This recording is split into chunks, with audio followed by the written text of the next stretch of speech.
Hello everyone and welcome back to Let's Play Silent Hill.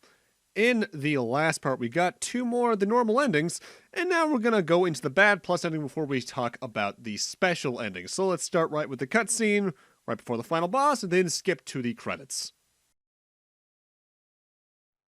I was shocked to realize the talisman of Metatron was being used. In spite of the lost soul returning at last. Just a little longer and all would have been for naught. It's all because of that man. We must be thankful to him. Even though Alessa has been stopped, his little girl has to go. What a pity. Freeze! What in the devil's name?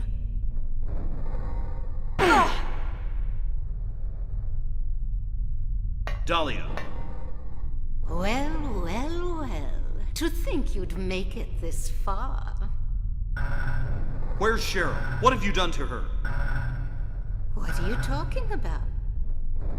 You've seen her many times, restored to her former self. I'm in no mood for jokes. Don't you see? She's right there. That's absurd. You are the only one who thinks so. Why? Why are you doing this? It's been a long 7 years. For the 7 years since that terrible day, Alessa has been kept alive, suffering a fate worse than death. Alessa has been trapped in an endless nightmare from which she never awakens. He has been nurtured by that nightmare, waiting for the day to be born. That day has finally come. The time is nigh. Everyone will be released from pain and suffering. Our salvation is at hand. This is the day of reckoning, when all our sorrows will be washed away. When we return to the true paradise, my daughter will be the mother of God.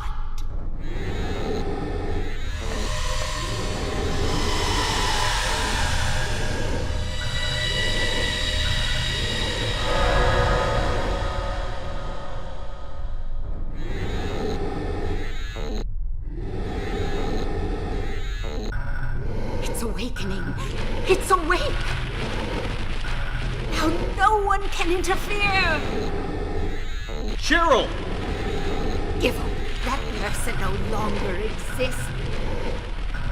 This is a God descending among us to reach out and save us!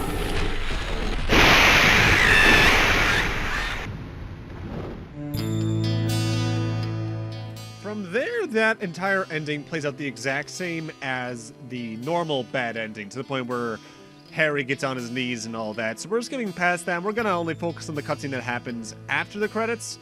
But I'm going to be silent for this credits theme. This, I believe, is known as She. Really good song.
Harry. Go.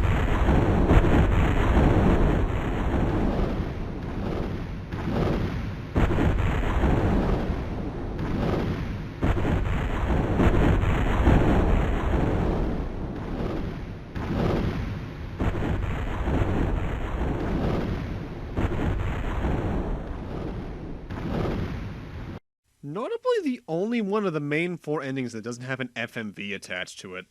And the implications of that one are always a little bit vague. I'm not sure if Harry and Sybil get out alive from that. They definitely try to run, I guess, but that's all we get to see. For that, though, it's now time for us to go take a look at the final ending. But to do this one, we need to start the game over again from the beginning, because you can only do this ending on a New Fear playthrough. And the best place to start is right at the start of the game after you leave the diner. But I should note, on New Fear, you don't have to do the intro segment where you're running away from the gray children in the alleyway and all that.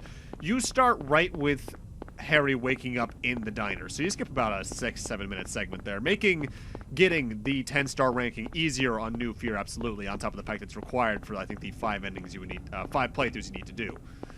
From here, we want to move upwards towards the exit to town, which I didn't even mention during the LP. But if you try to go to, like, the highway exit to town, it's completely blocked off by rocks. In the convenience store that we entered for some items near the start of the LP, there is now a new item waiting for you after you've beaten the game and gotten, I think, at least the Good Plus ending. This right here, I think it's the Channeling Stone. I think I called it the Summoning Stone or something like that last part. This is the key item you need in order to get the special ending. We need to use this at very specific points throughout the game in order to activate the ending. With that said, this easily has the best reward out of all of the endings in terms of the special weapon you get for doing this ending, but it's not the only way you can get the weapon in question. If you have the Konami Justifiers, which were light guns used in a couple of few games on the PlayStation, you can plug those into, I believe it's the player 2 or 4 slot, on the PlayStation, and it would unlock the weapon we're going to get from this automatically. So, to start, we want to head over to the roof of the school's Otherworld variant. So this is about maybe 20 minutes later, 30. You don't need to use the rubber ball to do this, but I'm just doing this because I have to play through about 90% of the game anyway to get to the special ending. You just need to find certain rooms and use the channeling stone within them. What?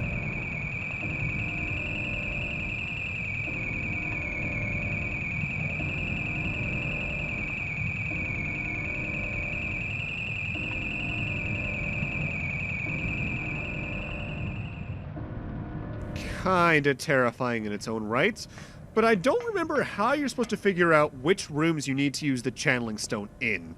Because there's no real hint to it otherwise, aside from the fact that I think most of these rooms are outside? That's really it. I think the equivalent ending in Silent Hill 2, I think the equivalent item glows in the menu, or there's like a slight rumble in the controller.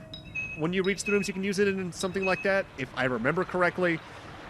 But it's just a bunch of experimenting and figuring out when and where you can use it. Getting it's an annoyance, but admittedly, this is my favorite ending in the game. If only because I appreciate its tone compared to the other ones. More on that when we actually get to the main part of the ending. After the school rooftop in the other world, the next place we need to go to is a good distance away. We need to head to the hospital courtyard.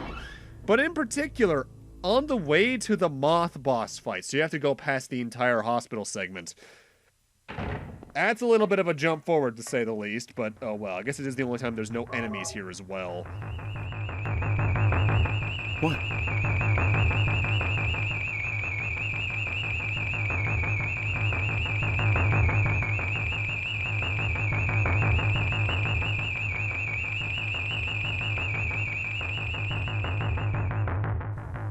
Now that I think about it as well, every area you can use the channeling stone doesn't have enemies, and they're all in the other world.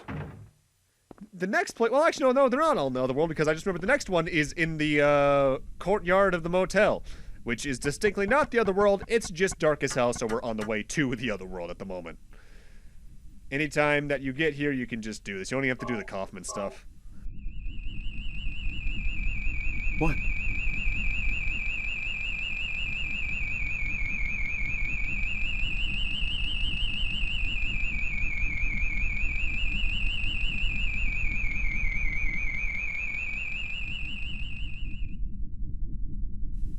So at this point, we're about 80% of the way through the game already, but thankfully the last two locations we need to use the channeling stone are very close to this one.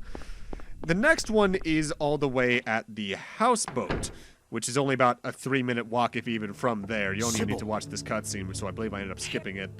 As long as you're in here, you can use it, but it has to be before you go to the lighthouse. If you go to the lighthouse first, you can't get this ending because it's technically past the point where the ending happens. Just grab whatever items you want, if you even need them. I doubt you will, and use the stone. What?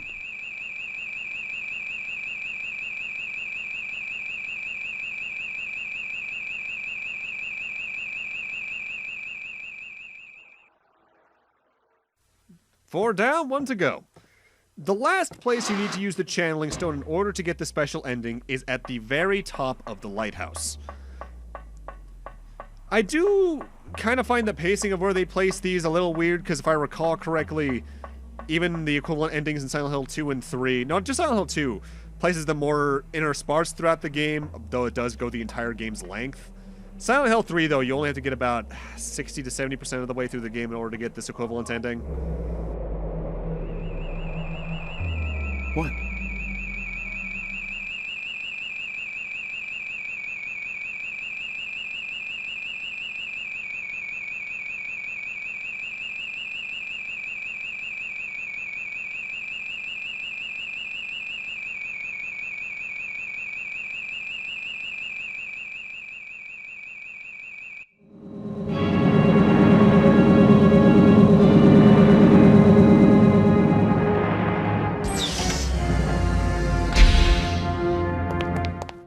Sorry.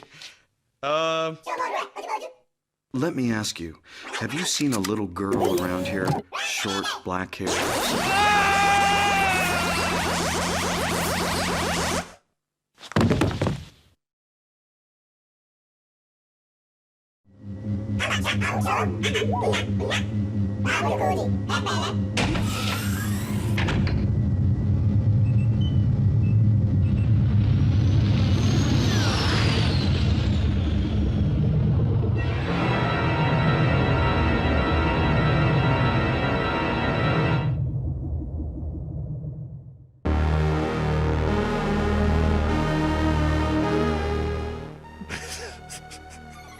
The UFO ending is the best ending in any Silent Hill it's in, because this is a tradition they keep moving forward. Notably, I think this is the only credits that has 2 songs to it. I believe they are known as Harry is Gone and The Return of Harry. They're annoyingly catchy. The reward you get for getting the special ending, the UFO ending, is the Hyper Blaster, which, as I mentioned, you can also get by plugging the Konami Justifiers into certain slots in the PlayStation. It's an infinite ammo weapon that has 3 different beam colors that depends on the star ranking you got on your most recent playthrough. If you got a ranking of 0 stars through 7.9 out of 10, you get a red laser, which is the equivalent strength of a handgun that does constant damage. 8 through 9.9 is a yellow laser, which does equivalent damage to the shotgun. And a perfect 10 is a green laser, which does equivalent rank damage to the rifle. I believe the way you got different beam rifle or beams in the Justifier case is you just need to plug the equivalent color in. It's absurdly powerful, but I should note, the more you use special weapons on New Fear, it can damage your star ranking. But the more times you beat the game, the less that matters to the point where I think if you've beaten the game like 10 or 20 times, you can use... I might be wrong on the number here, by the way. Some of the special weapons upwards of 50 times, at least in terms of like inflicting damage. But that's Silent Hill. It's an interesting experiment, I find. I think the later games are more worth your time, especially Silent Hill 2 and 3. For the PlayStation, there's less atmospheric horror games, yes, but there's more fun to play horror games. Resident Evil 2 in particular, Echo Night. There's better horror games, but I'm glad this game happened because it gave me two of my favorite PlayStation 2 horror games. The first game is very much one of those first game janks where it's cool for the time, and it does make Silent Hill 3 better just by it existing because it means more. But it's just a lot more awkward to navigate around, and it's a lot more awkward to control. It's that usual first game jank. If you want to play it, it's on the PlayStation. It was on the PlayStation Network for a while. I'm not sure how that's going with the whole playing old games on it anymore thing. It's fun, just I think there are better survival horror games even before this. Next time we get to Silent Hill, we're going to be probably playing Silent Hill 2, which is my favorite game in the series. But it'll be a while before I get to that. If you want to look into getting a 10-star ranking, I think the Silent Hill Wiki has good tips on how to do that, and there are playthroughs that do it on YouTube, of course. But with that, I'm going to need to end this LP off here. Thank you guys for watching, have a great night, take care, and I'll see you guys next Let's Play, whatever that may be. See you guys then.